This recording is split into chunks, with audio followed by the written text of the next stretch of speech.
Blade no tiene futuro, porque nunca lo necesitó. La promesa de redención, progreso o cierre es un lujo narrativo reservado a quienes todavía creen que el tiempo avanza hacia algún lugar. En Blade, el tiempo no conduce, insiste, repite, golpea siempre el mismo punto con distintas máscaras. Su figura no se construye desde la expectativa, sino desde la permanencia, desde la certeza de que mañana será estructuralmente idéntico a hoy, aunque cambien los nombres de los monstruos. Esa es la herida que el personaje abre desde el primer contacto. No hay horizonte al cual correr, no hay versión mejor esperando del otro lado del sacrificio. Blade no lucha para llegar a algo, lucha porque detenerse implicaría escuchar el vacío que dejó la ausencia de un final posible. Esa incomodidad inicial no interpela al espectador desde la épica, sino desde la condena. ¿Qué sentido tiene existir cuando el tiempo ya no promete transformación, solo reiteración? En ese punto, Blade deja de ser un cazador de vampiros y se convierte en un dispositivo narrativo mucho más cruel, un cuerpo obligado a seguir funcionando en un mundo que no ofrece salida simbólica, solo continuidad operacional, como una máquina diseñada para una guerra que no puede terminar. La psicología de Blade se estructura alrededor de una forma particular de trauma, no el recuerdo que duele, sino la certeza de que nada nuevo puede ocurrir. Su origen híbrido, explorado una y otra vez desde Tomb of Drácula hasta las relecturas más contemporáneas, no funciona como conflicto identitario clásico, sino como ancla temporal. Blade no está dividido entre dos naturalezas, está atrapado en una zona donde ninguna de las dos permite evolución. No puede convertirse plenamente en monstruo, pero tampoco en humano reconciliado. Esa suspensión permanente genera una subjetividad sin proyecto, una mente entrenada para el presente inmediato, donde el futuro no existe como categoría emocional.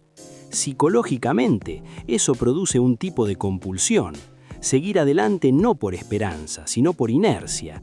Blade actúa porque la acción es el único estado que silencia la pregunta por el sentido.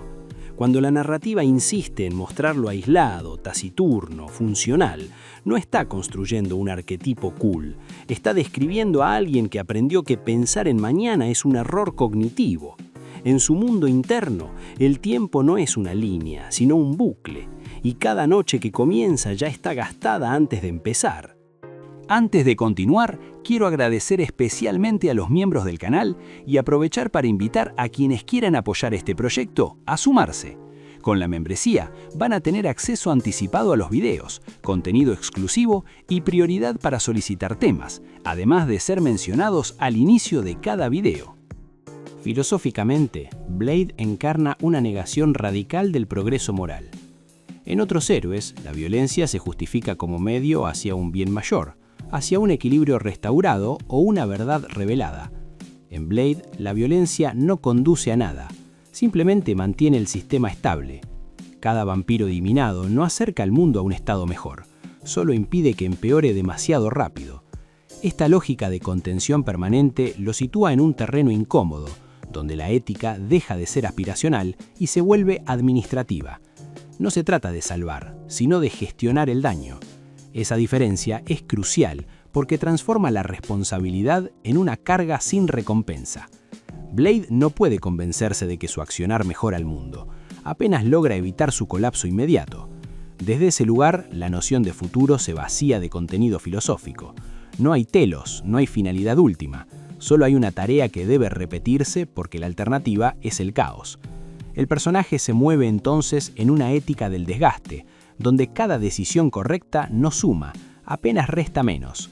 Y esa resta constante, acumulada en el tiempo, no construye identidad heroica, sino una forma de cansancio ontológico que nunca se resuelve. La continuidad, en Blade, no es un recurso editorial, es una condición existencial. A diferencia de otros personajes que se reinventan con cada relanzamiento, Blade permanece reconocible incluso cuando el tono cambia. Esa persistencia no es nostalgia, es condena. El personaje no puede escapar de sí mismo porque no hay versión futura que lo redima. En hartos como el trabajo de Mark Guggenheim o las reinterpretaciones más oscuras de los 2000, la narrativa insiste en mostrar que cualquier intento de humanización es transitorio. Las relaciones se erosionan, las alianzas se rompen, los refugios se vuelven temporales. Todo lo que parece promesa se revela como pausa. Psicológicamente, esto construye un sujeto que no invierte emocionalmente en el mañana, porque sabe que el mañana no devuelve nada. Blade no planifica una vida, planifica la siguiente noche. Esa reducción del horizonte temporal es una estrategia de supervivencia, pero también una prisión. Vivir sin futuro implica vivir sin duelo final, sin cierre, sin sentido retrospectivo. Nada se ordena al final porque no hay final, solo una continuidad que exige presencia constante, como una herida que no cicatriza porque nunca deja de abrirse. El cuerpo de Blade es el lugar donde esa continuidad se inscribe con mayor violencia. No envejece como los humanos, no muta como los vampiros, permanece. Esa permanencia corporal no es poder, es estancamiento. Cada herida sanada no enseña nada nuevo, solo confirma que el ciclo continúa. Desde una lectura psicológica, el cuerpo se vuelve archivo, acumula marcas que no conducen a aprendizaje, solo a tolerancia al dolor. Blade no se vuelve más sabio con el tiempo, se vuelve más resistente, y esa diferencia es devastadora. La resistencia no genera sentido, apenas permite seguir. En este punto el personaje se acerca más a figuras del absurdo que a héroes tradicionales. Como en Camus, la pregunta no es por qué luchar, sino cómo seguir haciéndolo sin mentirse. Blade no se engaña con relatos de futuro mejor. Su honestidad brutal consiste en aceptar que la noche volverá, que los monstruos volverán, que él volverá a hacer lo mismo. Esa lucidez no lo libera, lo encierra en una forma de vida donde la conciencia no ofrece salida, solo claridad dolorosa. La ausencia de futuro también afecta la forma en que Blade se relaciona con los otros. No hay promesa compartida, no hay proyecto común a largo plazo. Las alianzas son tácticas, no afectivas. Incluso cuando la narrativa insinúa vínculos más profundos, estos están marcados por una fecha de vencimiento implícita. Blade no promete quedarse, porque sabe que quedarse no cambia nada. Desde un enfoque psicológico, esto configura una subjetividad defensiva. El desapego no es frialdad, es previsión. Invertir emocionalmente en un mundo sin horizonte es exponerse a una pérdida segura. Por eso Blade funciona mejor en los márgenes, en los bordes del equipo, en las sombras de universos más grandes. Su continuidad choca con la lógica de grupo, que siempre necesita imaginar un después. Blade no puede imaginarlo sin traicionarse. En ese sentido, su soledad no es trágica en términos románticos, es coherente. Es la única forma de no fabricar futuros falsos que luego se derrumban. La consecuencia es una vida emocional contenida, funcional, pero profundamente erosionada por la repetición sin recompensa. Cuando Blade se cruza con instituciones, órdenes o sistemas que prometen control total del mal, la tensión se vuelve explícita. Esas estructuras siempre hablan en términos de victoria final, de erradicación, de cierre. Blade, en cambio, opera desde la certeza de que el mal no se elimina, se administra. Filosóficamente, esto lo coloca en una posición incómoda frente a cualquier utopía. No porque sea cínico, sino porque su experiencia le enseñó que el tiempo no valida promesas. Cada organización que intenta imponer un final definitivo termina reproduciendo aquello que dice combatir. Blade observa ese proceso sin sorpresa. Psicológicamente, esa repetición refuerza su relación con la continuidad. El sistema cambia de nombre, pero la noche permanece. Por eso Blade no se integra del todo. Participa lo justo, actúa lo necesario, se retira antes de que la narrativa vuelva a mentirse. Esta distancia lo vuelve funcional, pero incompatible con cualquier relato de progreso. Él no cree en el después, y esa incredulidad no es ideológica, es empírica. Es el resultado de haber visto demasiados finales anunciados que nunca llegaron. La idea de vivir sin horizonte transforma incluso la noción de sacrificio. En Blade, sacrificarse no significa perder algo hoy para ganar algo mañana. Significa aceptar una pérdida constante sin expectativa de compensación. Cada noche vivida es una noche entregada, y no hay balance positivo al final. Esta lógica rompe con la estructura clásica del héroe trágico, donde el sufrimiento adquiere sentido retrospectivo. Aquí no hay retrospectiva que ordene el dolor. El sacrificio no se sublima, se acumula.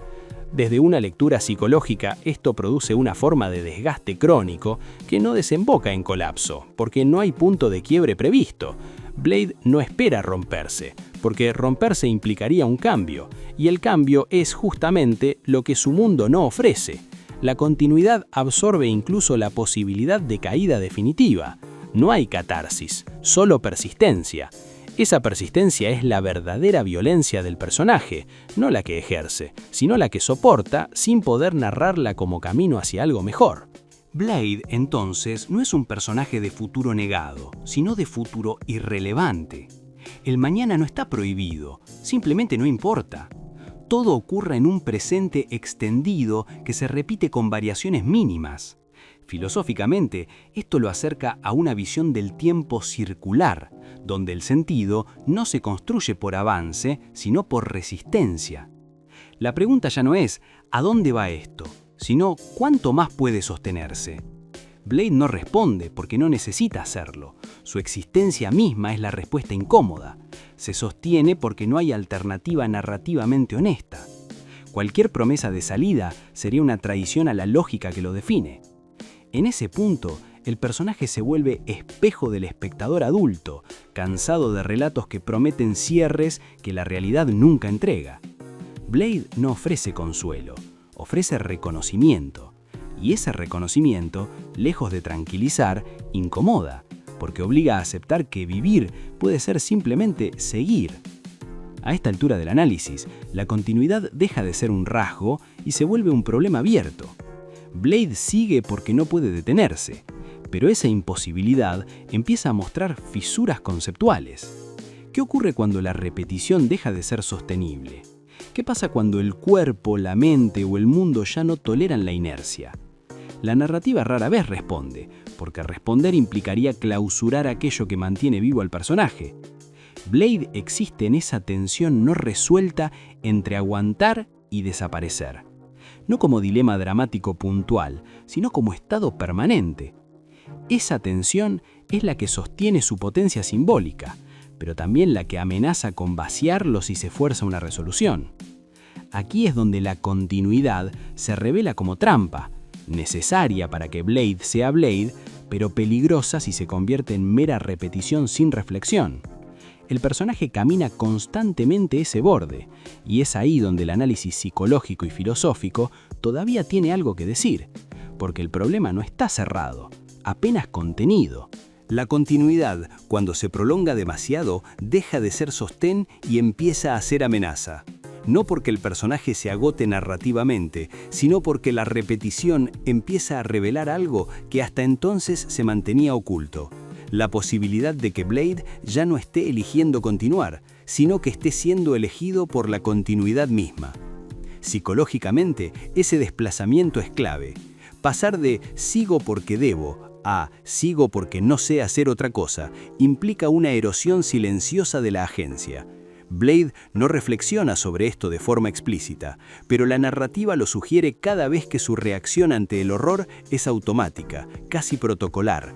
La violencia deja de ser respuesta y se vuelve reflejo.